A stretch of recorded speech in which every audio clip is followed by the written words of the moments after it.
Hi, in this video we will create a kick in the EaganMatrix.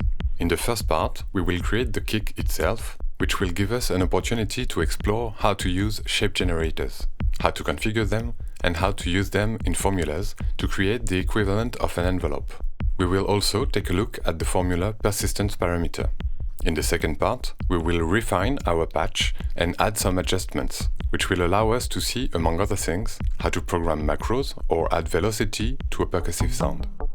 A simple and effective way to recreate a kick in sound synthesis is by combining two elements. One that creates both the impact sensation and the body of the kick, another that captures the brief moment of the attack. The impact sensation is produced using a simple wave, close to a sine wave, whose frequency quickly drops within a few milliseconds from the mid-range down to a low frequency, which will define the tuning and resonance of the kick. The attack element contributes to reproducing the harmonic complexity of the first milliseconds after the beater hits the drum. A filtered noise pulse can give a fairly realistic sensation. When combined, these two elements will produce a kick drum that sounds quite authentic. The noise impulse is relatively simple to create, so let's start there. Spontaneously, if we want to generate an impulse when hitting the interface of our instrument, we might think to link our gesture directly to the output volume. If I press, the noise plays, so if I hit quickly, I produce a noise impulse. Unfortunately, by doing this, we quickly run into a classic problem in sound synthesis.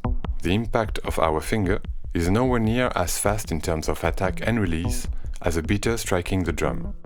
To solve this common issue, a classic solution is to apply an automated envelope, ADR, ADSR or another type, to our source. The EaganMatrix offers another solution, the shape generators. A good way to conceptualize shape generators is to think of them as small and simple engines. They run through one or more cycles depending on the mode we set for them. They only have two parameters, their trigger and their frequency, which directly determines the duration of a cycle. Everything else happens within the formulas, where we can plug in these engines, making them follow various waveforms and thereby automatically varying the value of the formulas similarly to envelopes, but also to LFOs. Each formula has access to all 5 shape generators, allowing us to create a variety of different envelopes, even from a single generator. Let's configure our first shape generator. We want a single pulse, around a millisecond in duration, that triggers when we touch the interface. By default, shape generators are in continuous mode, meaning they run indefinitely once activated. So we switch to a single cycle mode, making it run through one cycle and then stop. To get a 10 millisecond cycle, the shape generator frequency needs to be set to 100 Hz. To approximate this without using a formula, we can simply enter 9 in the direct plus row and 9 in the direct times row. This results in a frequency of 9 times 9, 81 Hz. Because yes, shape generators are control signals, not audio signals, so their frequency is expressed in Hz rather than kilohertz like in the rest of the EaganMatrix. Here, 81 Hz gives us a cycle of about 10 milliseconds, with a pulse length of around a tenth of that, approximately 1 millisecond. Lastly, the trigger is the contact with the interface, so we just enter W in the second column. Our shape generator is ready, so we can now plug it into the formula to program our impulse and create the attack. Let's patch the first formula at the intersection between the noise generator and the stereo output. At this stage, I recommend turning down completely the volume of your instrument. In the previous video, we saw that the W parameter of an editable formula allows for various techniques. Through this parameter, we can capture the raw movement of the shape generators, applying a specific shape and amplitude to it. To connect the shape generator to the formula, select it in the W mode menu. Here, we will choose SG1. Next, we assign it a pulse shape, which will produce a brief impulse at the beginning of the cycle. Finally, we set the amplitude of the pulse using the W value. Let's gradually increase it until we reach the desired volume.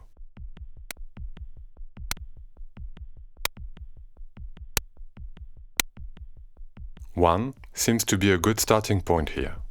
To clearly hear what you are creating, I suggest you turn down the reverb completely. Let's recap.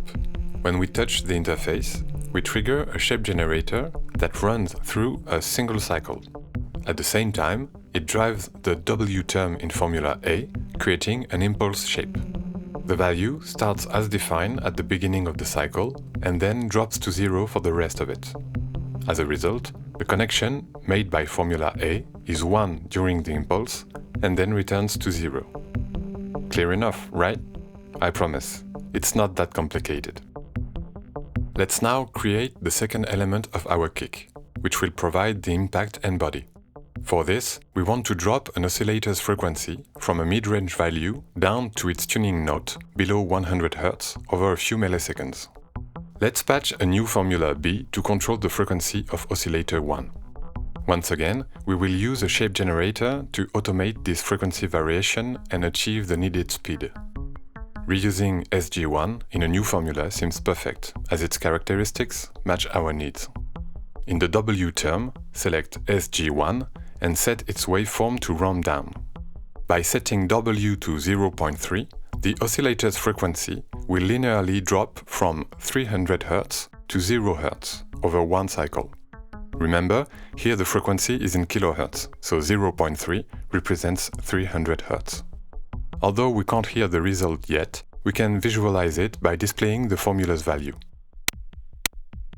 Of course, we don't want the resonance frequency to drop to 0 Hz, so we'll need to add an upward offset. To do this, we will use the Y term. Setting both its low and high value to 0.06 makes this term constant, creating a 60 Hz offset.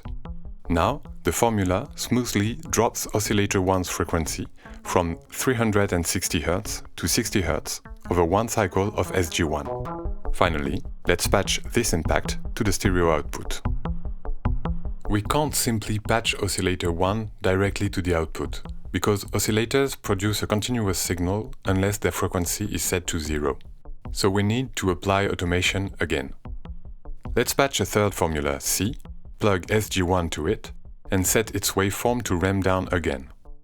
This time, it will control not a frequency, but the output volume, acting as an envelope for a VCA.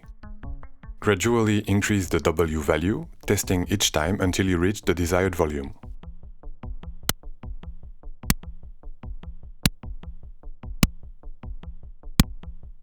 At 1, you'll clearly hear the impact, but not the low 60 Hz frequency. That's because the shape generator is creating an envelope that's too fast, with the output volume dropping back to 0 too quickly. We could set another shape generator with a lower frequency, but there's a simpler solution: increasing the persistence parameter. You'll find it at the end of the formula in the ancillary settings. The higher the persistence, the longer it takes for the formula's value to return to 0 after a change. By gradually increasing it, we extend the time before formula C gets back to 0 after an impact, bringing out the body and resonance of our kick.